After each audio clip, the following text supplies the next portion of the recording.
Welcome back to Sarcurious. Today's topic is pleats. What's going on?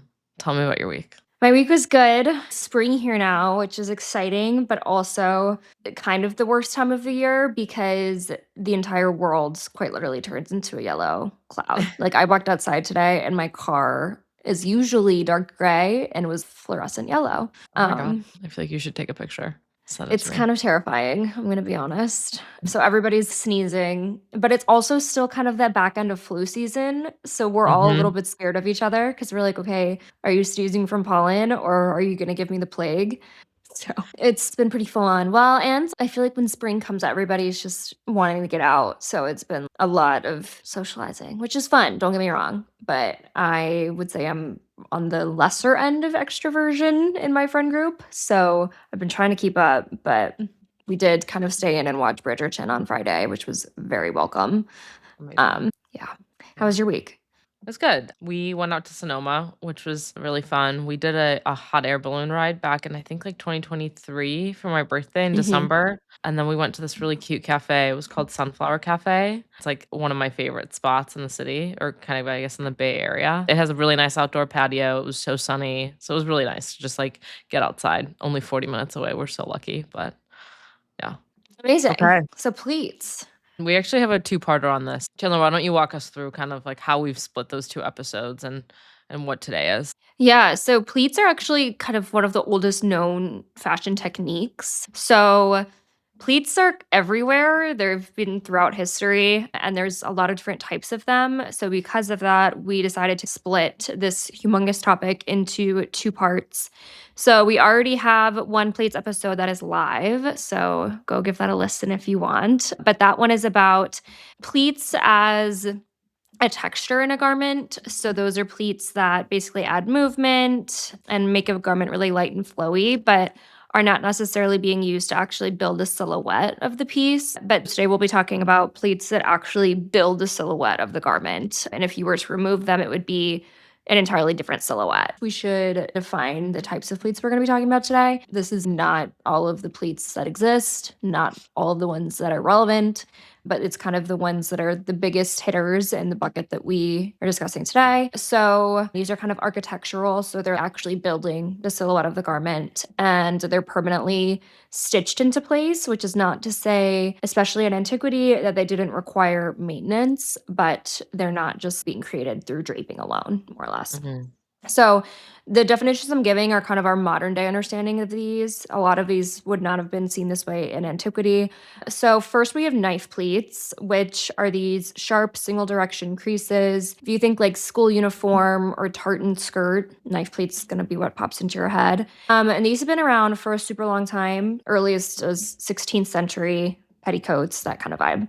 Then we have box pleats, which are wide inverted folds that are very geometric and structured. A-line skirts have these. They can also kind of be that tartan skirt vibe. And these are also very common. We'll talk about when these have been used, but they go back as far as the knife pleats do. And then lastly, we have cartridge pleats, which are super labor intensive and decorative. Basically, they're gathering a ton of fabric and sewing it into a very small space. So they're creating a ton of volume. And they make a garment really sturdy, again, with that structure, just because there's so much volume being placed close together. So if you imagine an Elizabethan ruff, like those huge collars in oil paintings, those were made with cartridge pleats. And they basically allow the fabric to kind of stand away from the body. It's the type of thing where if you took a cartridge pleat garment and put it on the ground, it would hold its shape even though there's not a body inside of it. So super structured with these. Question for you on that. Talked about my top last time in the other episode we did, but I'm going to do it again just because I feel like a visual is helpful. This is obviously kind of like a puff sleeve, or even would you say a cartridge pleat is kind of similar to when you have a shoulder pad in a garment? Like the shoulder pad when you put it on the ground, that's not moving. So functionally, I can see where you're coming from. They are adding a bunch of structure to a garment and like Yeah. creating a certain silhouette. As far as the actual construction, they're pretty different. But yes, they're adding a bunch of structure and changing the silhouette of the piece. Ruffs is kind of the biggest example that probably has the most cultural relevance, but a lot of the really intricate 18th century dresses had them along the waistbands, especially when basque waists were really popular, because because, how they had those massive hips coming off the waists, those were kind of how you're creating those big hips. And then obviously there's a structure beneath hoop skirts, actual pads. A lot of the times were worn on the hips. But on top of all of that would be these cartridge pleats that are kind of both visually stunning, but they're also Mhm. actually construction-wise adding volume to a gown or a Cool. ruff or whatever the piece is. But I think I'm going to start us off Yeah. with an overlap with our other pleats. I feel like you can't talk about pleats and not talk about Egypt just because it's the oldest example of fashion that we have. And then also just pleats in particular, it's so important to the story. So the world's oldest woven garment that we have is called the Tarkhan dress. It's over 5,000 years old and it's a linen dress with pleats in it. So it comes from just south of Cairo, like 30 miles away, and it was discovered in 1913. I mean, it's pretty crazy. You can see the photo, how well preserved it is. But essentially, these pleats were hand pleated and would need to be repleated and retreated every time the garment was worn. So these were kind of mostly worn by the wealthy and even royalty. Like my one other example from Egypt is King Tut, who wore pleats as well. So Egyptian men would wear these pleated kilts, which are called shendits. And here we have a relief that kind of shows him wearing one next to his half-sister slash consort, who is also wearing a pleated garment. So these were worn for a long time throughout Egyptian history, Old and New Kingdom, and are definitely pleated. It's interesting. They actually kind of resemble some of the pleats that we'll be talking about in this episode. So this is one that I would say kind of bridges both buckets that we've put together of pleats because they are permanent, but they also needed to be repleated. They're small in scale, which is kind of reminiscent of our other bucket, but they're also extremely structured and parallel, which is again more reminiscent of today's topic. So gotta love the Egyptian pleats. They're kind of back where we started it all. You mentioned in our last episode how things in the tombs hold pretty well in terms of preservation, but it's just really interesting to me that like the stains on the garment from the person's sweat and then the pleats look untouched Stayed. almost. Yeah. Yeah. No, it's crazy. It's because it was so dry inside those tombs, and then it's so hot in Egypt that they just basically were like frozen in time. But 5,000 years is wild. I would assume anything would just disintegrate. Clearly Yeah. not.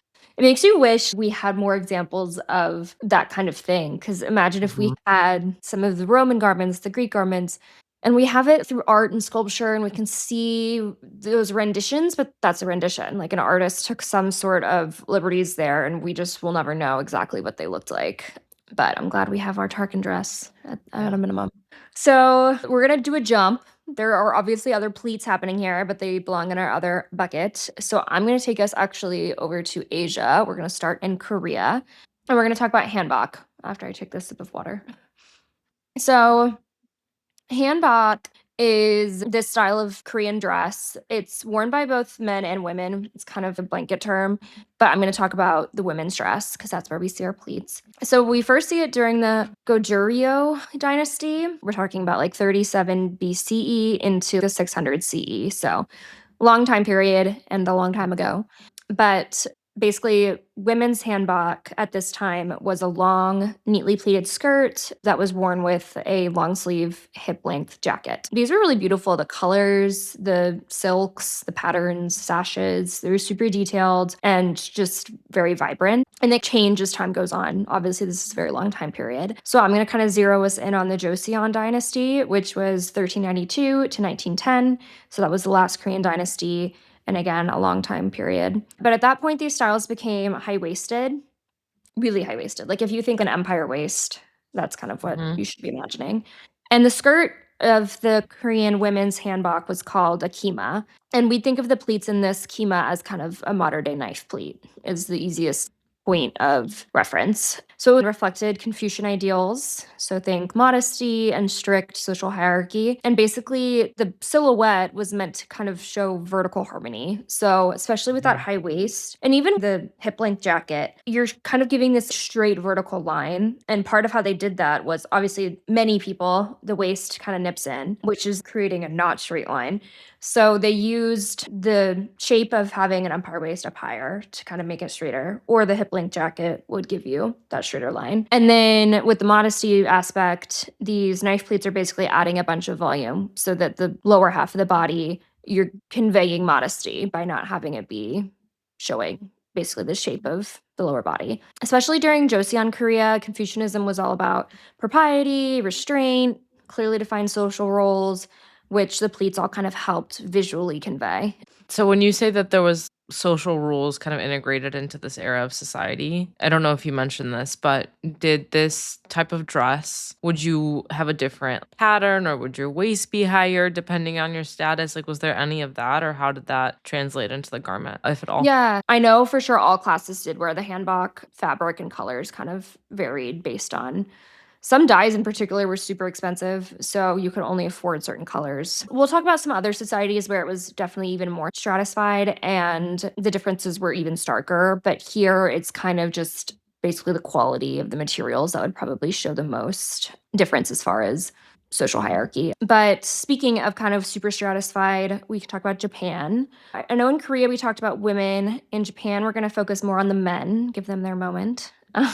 So in Japan, there was this dress called Hakama, a skirt-like pleated trouser that was worn with a kimono during the Heian period. So we're talking about around 800 through around 1200. So this was originating with aristocrats and court officials because it was really practical to wear while riding horses and sitting on mats because of those kind of wide legs in the trousers. When I say wide legs, like they look like a skirt because of how wide the silhouette was. So during that period, the pleating was pretty minimal and it was a lot about drapery and flowing and not a ton of really structured pleating. Then when you move on to the Hamakura and Muromachi periods, which is right before 1200 up until the mid 16th century, the samurai class kind of arose and gained a lot of social power. So at that time, the hakama actually became military attire. So this kind of split called umanori became more popular because it was practical for riding on horseback because your legs have to be split. So then you're getting more into this kind of trouser style. Okay. But the ceremonial version kind of retained that skirt-like form, and then the practical versions were more worn by samurai and actual warriors. It sort of reminds me, the pleat is totally different, but in our last episode, you told us a little bit about the fustanella and how that was Mhm. worn by a lot of men in the military. And even though the look of these is very different, it's still interesting. Historically, pleats show up in a lot of military attire, which I think is really, it kind of goes across regions and time periods in a way. For sure. I think it's also funny. When I talk about it, it makes sense why it would be practical and allow so much movement. But at the same time, I feel like all this extra fabric in some ways is not practical because I feel like it could get caught on things. And I don't know. I think that speaks a lot to kind of the style of fighting that was being done. It's a really good But observation. I hadn't thought yeah, about I that. don't know. I think in Japan as well as Korea, the Confucian ideals are very much in play. But I think the military was so tied to the social hierarchy and social structure that what they were wearing was also just reflecting societal ideals more broadly, which at Mhm. this point, wider silhouettes reflected those ideals more. So I think it's kind of all those things at play that created these garments. Moving along a little bit in history, when we get to the Edo period, which is 1600 up until the mid to late 19th century, that's when you kind of see those Confucian ideals coming through. So it was a blend of Confucianism, Zen Buddhism, and Shintoism, which all come together to create this concept called Bushido, which is the way of the warrior. So at this point, the Hakama actually had 7 deep folds or pleats, which we would think of today as kind of box pleats to give you a visual. There were 5 in the front and 2 in the back, and they actually were symbolic of the 7 virtues of Bushido. So those were worn by the nobility and were kind of a mark of formal status. So as far as what those actual virtues are, it was rectitude, courage, benevolence, respect, honesty, honor, and loyalty. So yeah, these were like super codified, which is really interesting that pleats were kind of the way that they did that. And it's 7 pleats for 7 ideals, and that they were worn to be visual reminders of that. These could only be worn by certain classes and specific contexts. So very ritualistic and basically a mark of authority. Yeah. Your mark on uprightness is really interesting. There's such a clear message that they're sending. These are the 7 things. Yes. Well, and what's interesting too is there's sumptuary laws, which are basically laws about clothing and luxury and what you were allowed to wear that prohibited commoners from wearing these elaborate pleats. So pleats had their power in Japan for sure.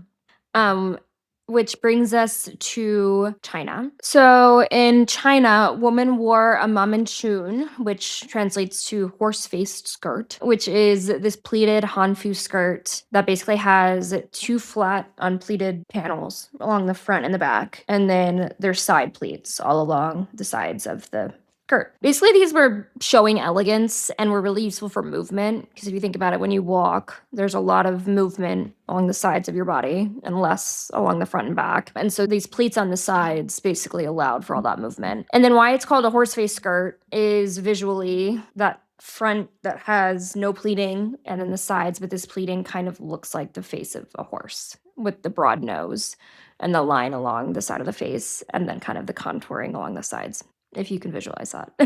But basically, this originated in the Song Dynasty. So we're talking 960 up through nearly 1300. And then they stayed relevant and peaked through the Ming and Qing dynasties, which is 1368-ish to the beginning of the 20th century. The fabrics were super luxurious and really pretty. A lot of embroidery and just really gorgeous prints. And then these were actually worn across various social classes from the elites all the way to the commoners. But then basically how high quality it was and how much decoration it had indicated what class you were in.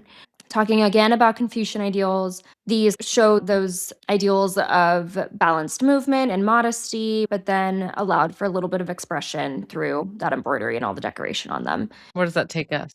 Yeah, so we're gonna do a slight jump. We're gonna go to Europe and talk about the Renaissance. So there were pleats happening before the Renaissance, but they were kind of in our other bucket of pleats. So if you're interested, go listen to that episode. So the Renaissance is when we start to see these skirts and gowns that had knife and cartridge pleats, particularly at the waist. And these are seen in Western Europe, but in particularly England and Italy. I mean, there's so many different styles and it changes very quickly because being in fashion was used as social capital at that point.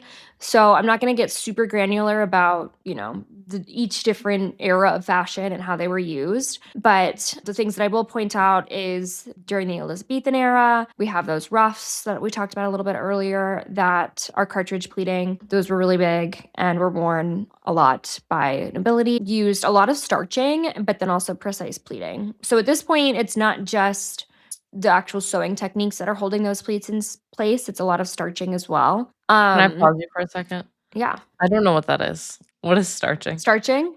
Yeah. Yeah, so you're basically treating the fabric to make it hold its shape using starch, which is still done today. Like men's collars are starched in their button downs Okay. to basically help it hold its shape, and it helps it to not wrinkle. Okay.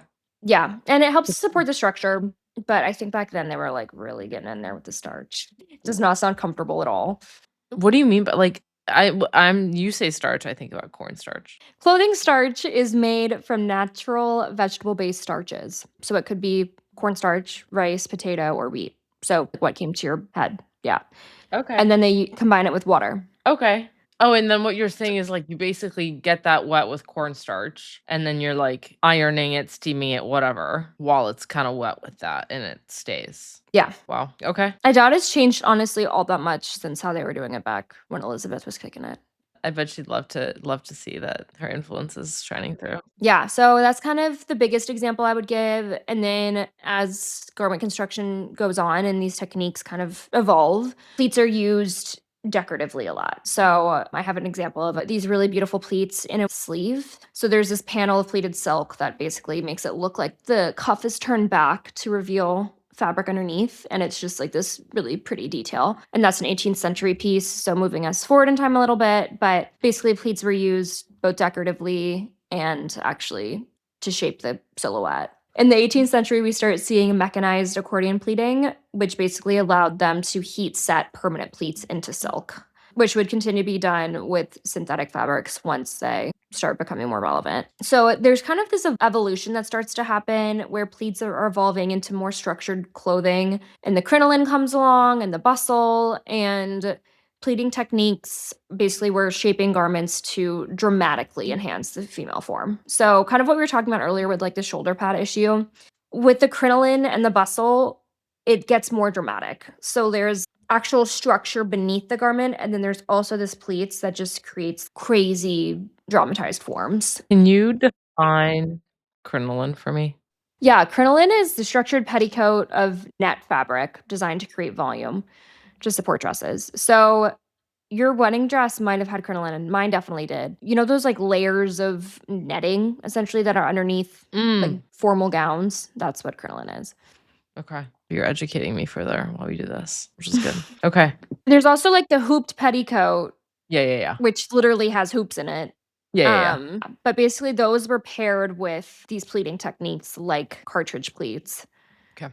to be able to create these crazy silhouettes. So it's like especially along the hips, they were really popular, the pleating. So crinoline's a thing that you've probably seen it. You just didn't know that it was called crinoline. I mean, if you've been a bridesmaid, you might have seen it. I would not say it's used very often unless it's a very formal setting. Even black tie dresses, I don't feel like many incorporate crinoline these days, but wedding gowns do if it's like a ball gown. So once we get through all of this Renaissance situation, the cartridge pleating, the crinoline, all of that, we also have kilts going on. So these can be traced back to the 16th century as the Great Kilt.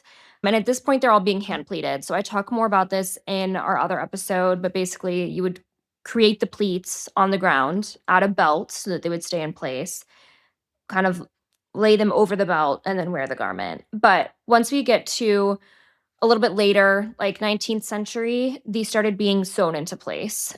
Yeah, so that's kind of an example of kind of the evolution of how pleats have been used and how they have changed as techniques have changed. So they started as something that was created by accessorizing, if you will, by like how the belt is done. And then over time it was such a big part of the garment that sewing it became more of like a structural element. Yeah, I think they were almost always a structural element. It's just the tartan was also being used. I mean, this was bread and butter for the men who wore them. Like, you would sleep on it, you would use them as protection from the elements. The great kilt could actually be brought behind you and over your head as a covering. So, when that was being done, it wouldn't have made much sense to be sewing them down because you would lose a lot of those capabilities. But once the kilt was kind of changing and how it was worn, it made more sense to just have them pleated and sewn into place. So at that point, they had kind of changed in their structure and actual use.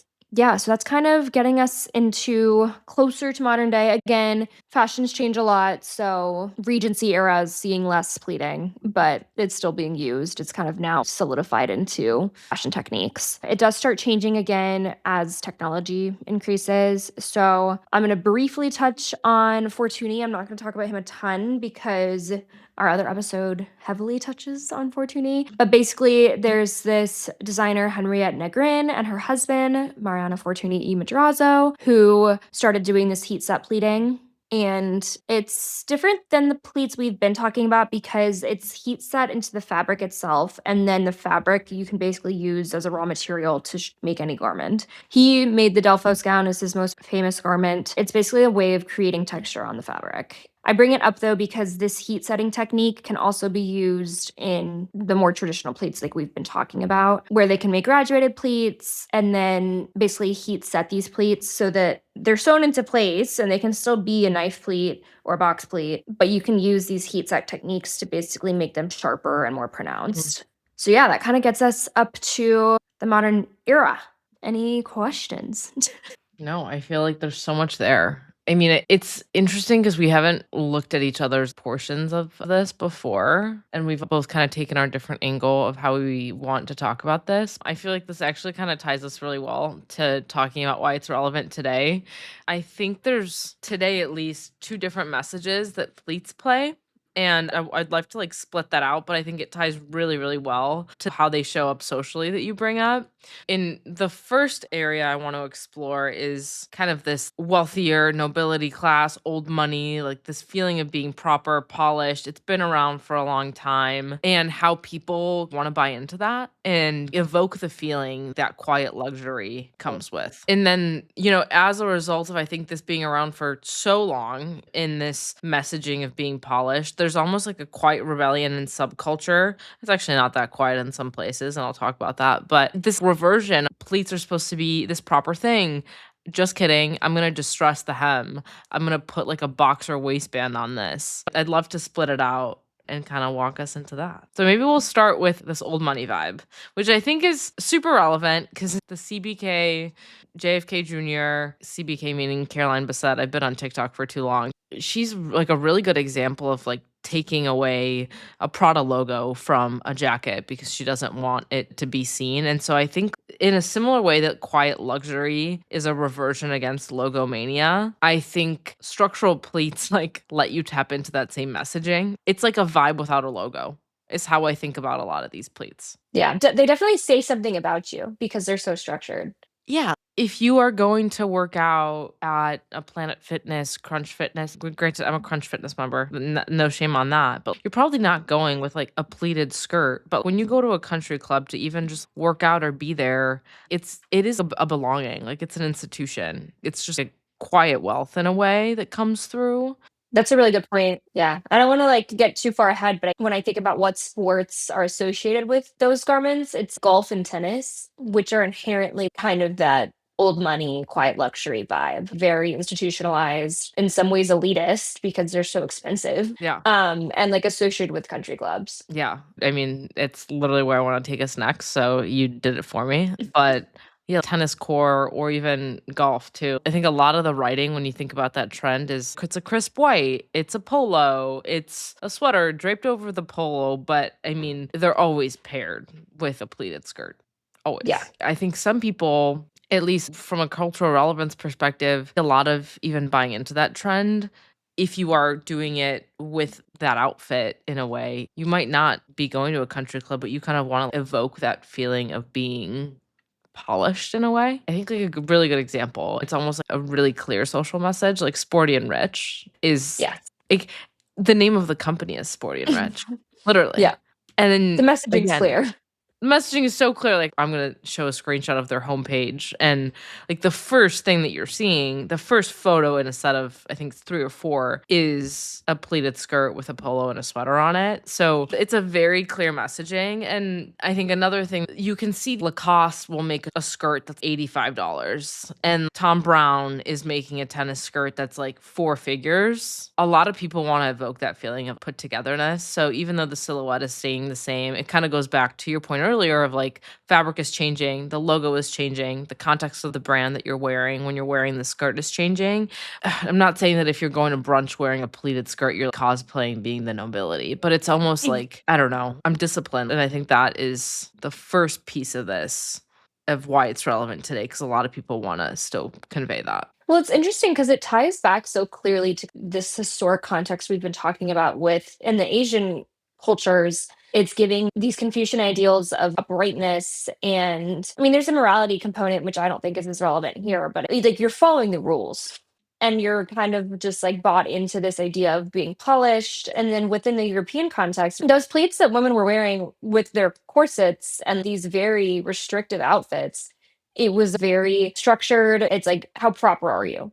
Mhm. And I think that now it's changed, but I think that they still kind of do convey those ideals of being polished and proper. Mm. And there's still this kind of wealth component, which is really interesting because they've always been a mark of wealth. And I think that that's still super relevant today. Yeah, and I think it's not even just like country club aesthetic or tennis or golf. A lot of royalty off duty. Pleats are almost such a through line in like everything they wear. I mean, there's even some really good examples of Diana. It's not her biker short moment, but I think like the biker short moment was such a big deal because it was very different. But if you look at Diana at a polo match in just some of the articles written about her, some of her off duty fashion moments, a lot of that is a pleated pant, a pleated skirt with a sweater all the time. And there's this expectation for these people to be put together in public. Two really quick examples that I want to play on this because I think one might have been a little bit more intentional, or at least when I tried to decipher it in my way, I thought it was kind of neat. And then the other one ties to your ceremonial mention. But Meghan Markle did this Bloomberg interview a while ago, and it's in her home, and she's wearing this bright yellow pleated set from Jenny Kane. I thought it was really interesting because the set itself is super bright. It's like very California.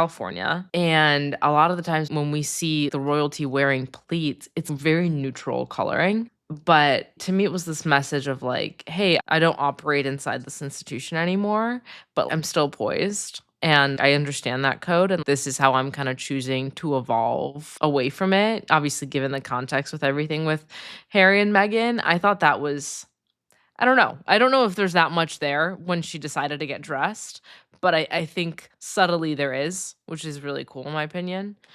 And then probably, like, one of my other favorite ones, just honestly because I thought the coat was beautiful, for Obama's 2nd inauguration on January 21st in 2013, there's this image of Michelle wearing a custom Tom Brown, and it's a very beautiful pleated coat, and it goes back to obviously, the inauguration is such a big ceremonial moment, and I don't think Michelle's been the only one. It just kinda caught my eye because I thought it was really like, I would love to own that coat, but, yeah, it is still ceremonial. It is not the only ceremonial fabric or element of fashion that, like, you would wear to an occasion like that, but it is one of those that conveys that level of importance in a way. Yeah. I think it's interesting too with Tom Brown. Like there are different houses you kind of turn to for different moments.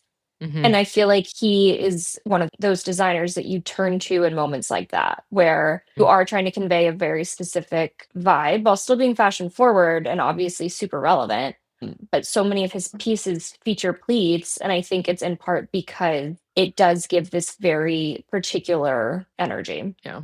I feel like we've done that justice. If we think about a little bit of how it is recoded, it's kind of like a rebellion in a way. That visual signal that pleats are changes to being pushed back on slightly because over time people kind of start messing with what that code is for that institution, and so they're not throwing it away but bending it, I guess, in a way. School uniforms are such a good example of that. A classic pleated skirt, you mentioned this in the beginning. If you think about a private school uniform, I mean, it's literally like same cut, same length, same fabric. There's nothing super individual about it, and it's also super coded. It's heavy with Hmm. messaging. But then when you throw on a graphic tee or like you embroider that skirt, it is a rebellion. I'm not going to follow that code. I'm going to take it apart. And in Japan, you actually see this Sukeban culture come out, which literally stands for delinquent girl. And it's a movement of these girl gangs in the 60s and 70s. And their whole premise is to defy gender roles in a patriarchal society. And they want to, like,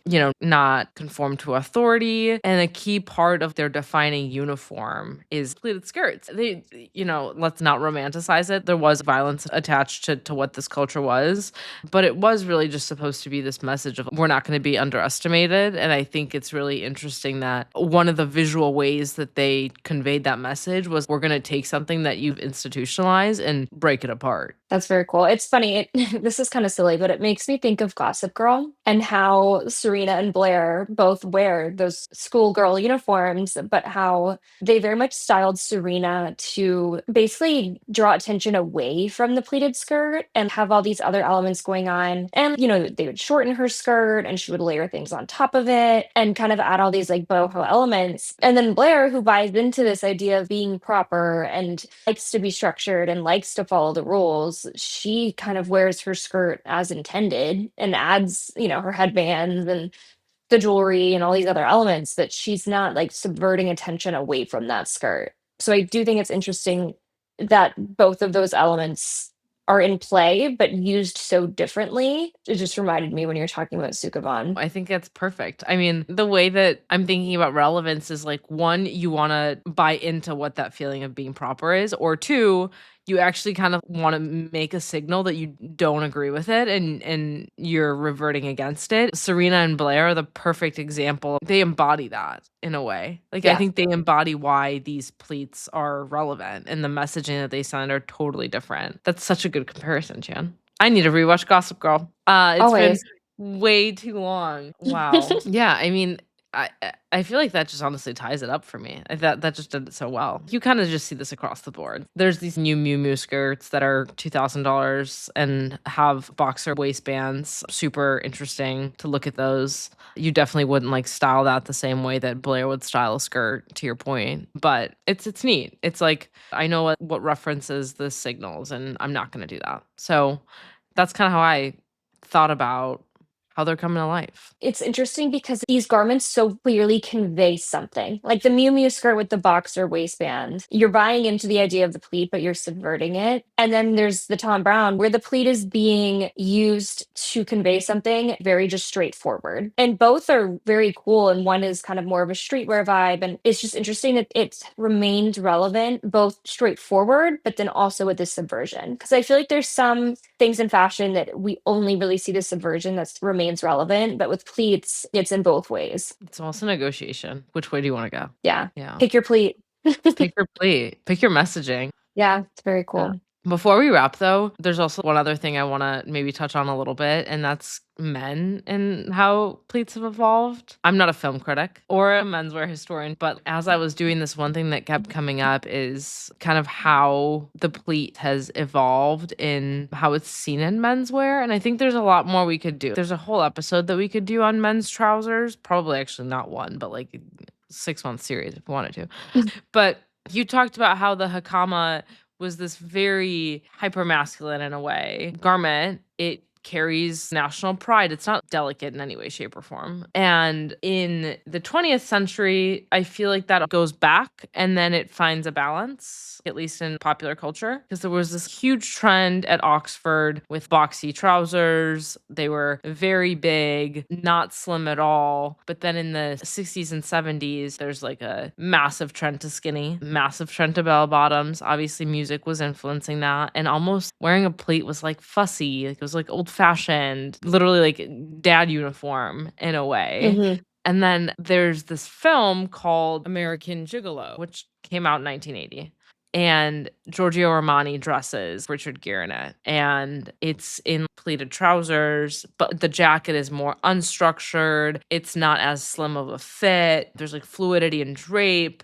And it's kind of like a turning point where the suit moved from being something that was reverted against because it was very like dad uniform, old dated, and now it's relaxed and kind of like sensual in a way. Hmm. Yeah. It's very cool. Also, women now wear men's trousers through kind of the male lens. What was the Aritzia pant that everyone was wearing that was pleated? I never bought it. Yeah, it was called like the Easy Pant or something. Yes, But there it was, was the easy pant. yeah, the Easy Pant, like that was a pleated trouser. And so many people had that pant. Menswear has become increasingly popular in the women's space. But I think it's kind of to your point, that subversion again of like a woman wearing the pleated trouser, the very different vibe. And even now, the pleated trousers kind of back. Like I think it's a different silhouette maybe, and maybe they're a little bit wider. It's kind of the 90s style again, but they've come back and the messaging is not the same at all. And they are this cool, relaxed vibe, yet still have the pleat. And it's kind of cyclical with those. I feel like because they're such a staple,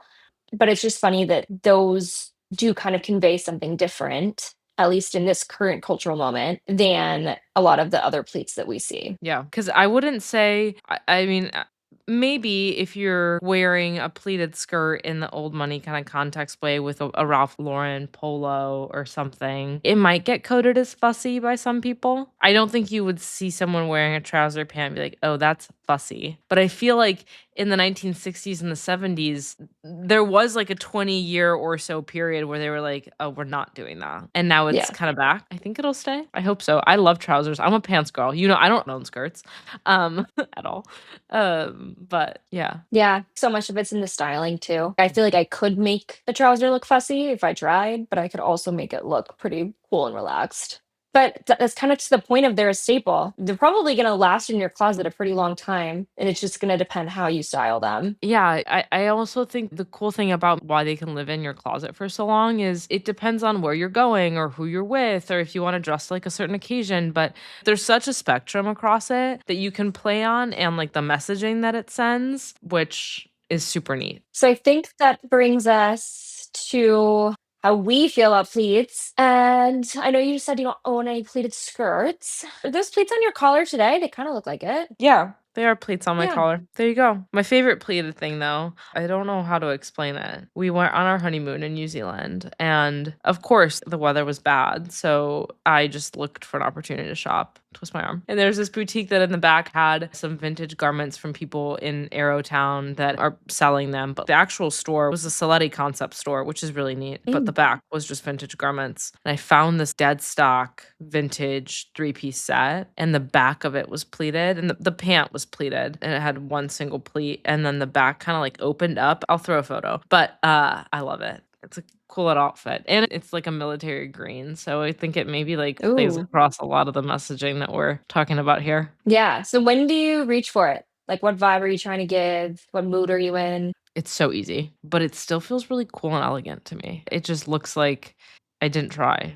And we talked about Mm. this a little bit with the other Plissé episode, but I'm probably more leaning into wearing a more structured pleat and then tagging on a more either like masculine element to it or a more street style. That's when I do it because I think I like to play with that a little bit. But That's cool. yeah. How about you? What are you reaching for? Yeah. So I feel like the most obviously pleated thing I've worn was actually my wedding dress, which is interesting because so much of what we were talking about, especially with the Japanese context, is that these were worn ceremonially. And so I think it's funny that the most ceremonial thing I'll probably ever do in my life, I chose a pleat.